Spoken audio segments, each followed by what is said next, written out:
There are three central themes in Jane Eyre. Passion is central to many of the contrasts between characters in Jane Eyre.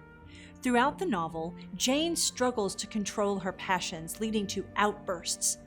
Passion is also associated with love, and that is a passion with virtue. Whereas St. John's desire for marriage is passionless, Jane and Rochester's mutual love is a deep, abiding passion. Bertha Mason represents the extreme of uncontrolled passion. Hers have driven her mad.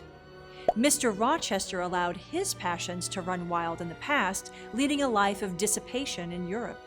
When he meets Jane, he allows his passion for her to overrule his judgment, trying to defy law and religion to be with her.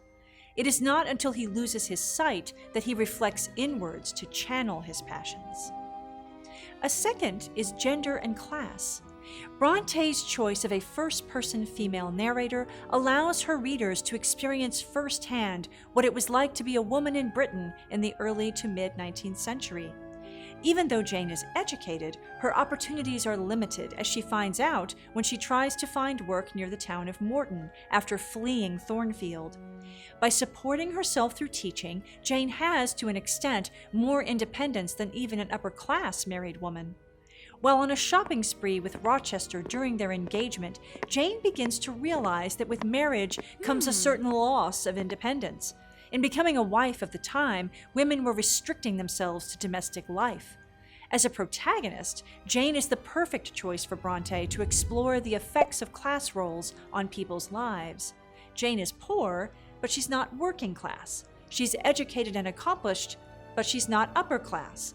Therefore, she's in the awkward position of in-between.